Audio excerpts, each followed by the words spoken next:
കുരിശിൻ്റെ വഴിയിലെ ദിവ്യകാരുണ്യ സ്നേഹത്തിന് നമ്മോട് പറയുവാൻ ഒത്തിരിയുണ്ട്.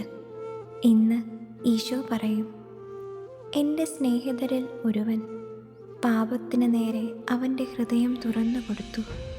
അതവനെ ദൈവവും മനുഷ്യനുമായുള്ള ബന്ധത്തിൽ നിന്നും വലിച്ചകറ്റി. തൻ്റെ ഗുരുവിനെ ഒറ്റിക്കൊടുക്കുവാൻ അവൻ തക്കം പാർത്തിരുന്നു. ഒരു കൊടും കുറ്റവാളിയായി ചങ്ങലകൾ കൊണ്ട് ബന്ധിച്ച് മനുഷ്യപുത്രനെ വലിച്ചിഴയ്ക്കുവാൻ വന്നവരുടെ വഴികാട്ടിയായി അവൻ എൻ്റെ നേർക്ക് വന്നു. ഞാൻ കോർത്ത സ്നേഹച്ചങ്ങലയേക്കാൾ 30 വെള്ളിക്കാശിന് അവൻ വില കണ്ടു. അവിടെ അവന് പിഴച്ചു.